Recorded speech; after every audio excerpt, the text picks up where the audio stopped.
मशहूर मंगोल शासक Kublai Khan, जो कि चंगेज खान के वंशज थे, उन्होंने 1274 ईस्वी में जापान पे आक्रमण करने के लिए एक सेना की टुकड़ी को समुद्री जहाज से रवाना किया। वह सेना की टुकड़ी जापान पहुंचने से पहले जापान के दक्षिण में प्रशांत महासागर में जाकर डूब जाती है और सारे सिपाही उनके मारे जाते हैं। 1281 ईस्वी में कुबलई खान दोबारा से फिर से सेना भेजती है एक जहाज में। वह जहाज फिर से उसी जगह पे जापान के दक्षिण में प्रशांत महासागर के इलाका में वह डूब जाती है और सारे सैनिक मारे जाते हैं। कुल मिलाकर के दोनों आक्रमण मिलाकर के 40,000 के आसपास उनके सैनिक मारे जाते हैं।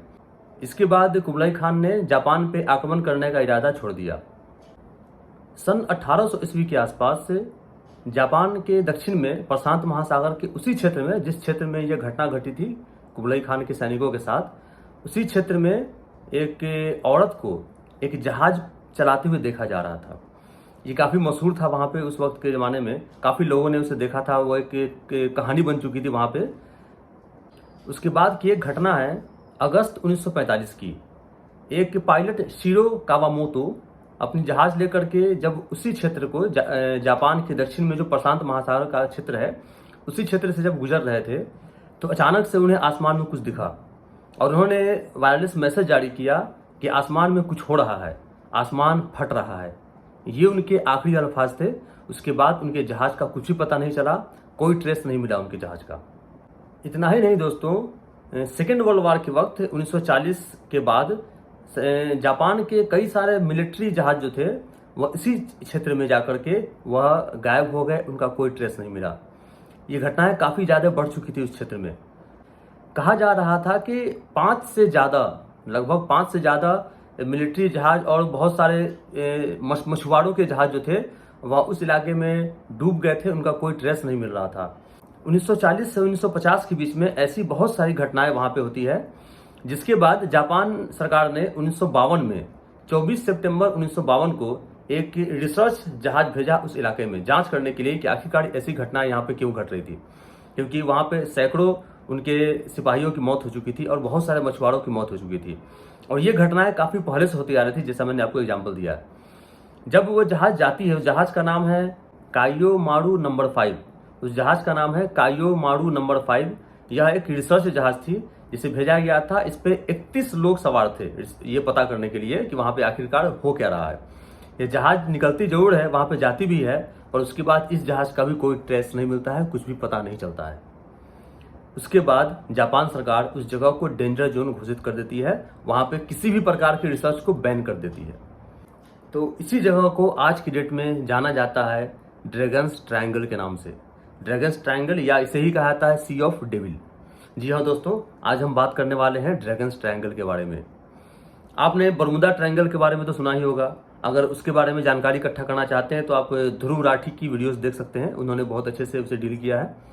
इसलिए मैंने बनाया है ड्रैगन्स ट्रायंगल पे, क्योंकि मैंने सोचा कि भाई बरमुदा ट्रायंगल पे ऑलरेडी वीडियो अवेलेबल है, तो आप वहाँ से देख सकते हैं, बहुत ही अच्छी वीडियो है। तो आज हम बात करते हैं ड्रैगन्स ट्रायंगल के बारे में।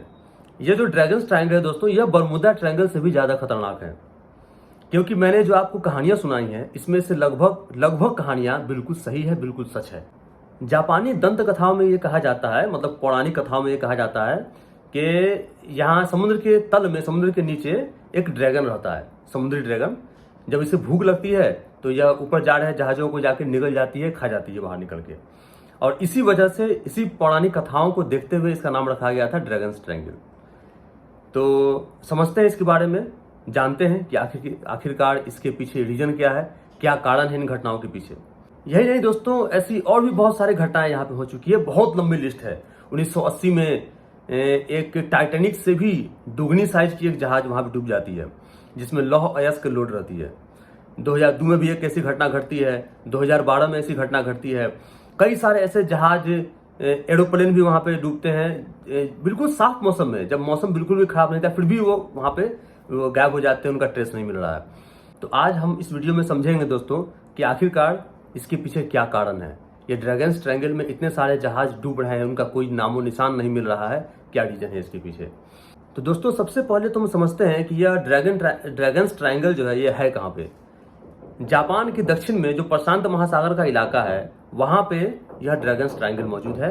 एक जो इस मैप में आप देख पा रहे हैं जो ट्रायंगल बना हुआ है वही है ड्रैगन्स ट्रायंगल। तो दोस्तों, आपको जान के हैरानी होगी कि लगभग सारी कहानियां सच है। हाँ, वो जो औरत, जो एक अकेली औरत नाव चला रही थी समुद्र में, उसमें थोड़ा डाउट है कि वो कितनी सच है कितना झूठ है, क्योंकि ना तो वो औरत की पहचान हो सकी और ना ही उस नाव के बारे में बताया जा सका कि वो कैसा नाव था, मतलब नाव था या मछली पकड़ने वाला नाव था या कुछ अलग टाइप का था, उसकी पहचान नहीं हो सकी आज तक। इसलिए उस पर सस्पिशन है कि वो सही है या गलत है।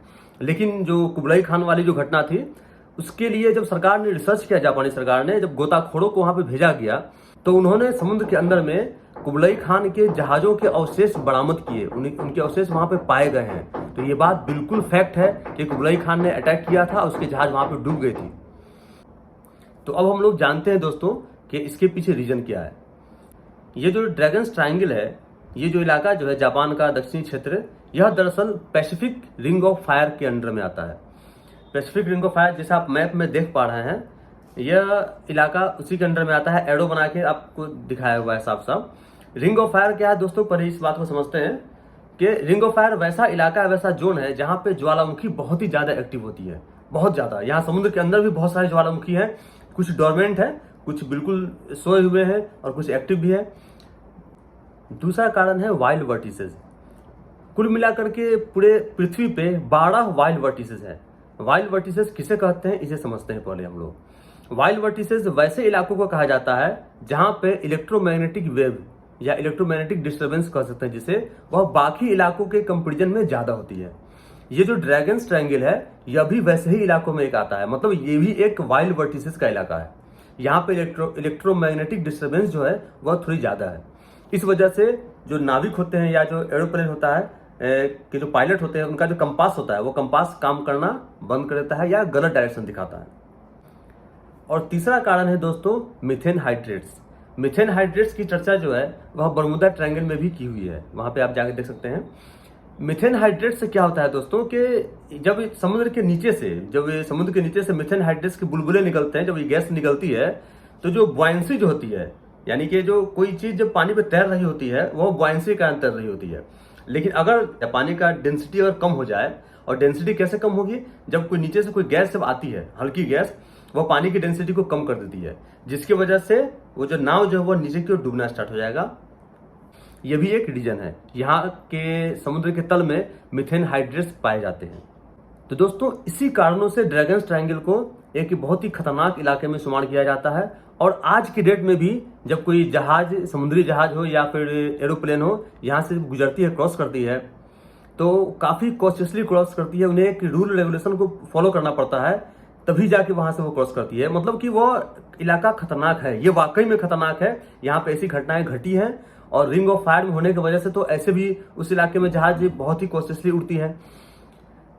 और एक और खास बात है दोस्तों इसके बारे में, ये जो ड्रैगन्स ट्रायंगल है और जो बरमूडा ट्रायंगल है, दोनों बिल्कुल एक दूसरे के अपोजिट में है। मतलब जो आप अर्थ का शेप देखें तो अगर एक तरफ ड्रैगन्स ट्रायंगल है तो दूसरी तरफ बरमूडा ट्रायंगल है। इस वजह से इलेक्ट्रोमैग्नेटिक डिफरेंस मैंने बताया आपको, उसका इफेक्ट तो यहाँ भी रहेगा ही रहेगा। तो दोस्तों, आज के लिए बस इतना ही। जय हिंद।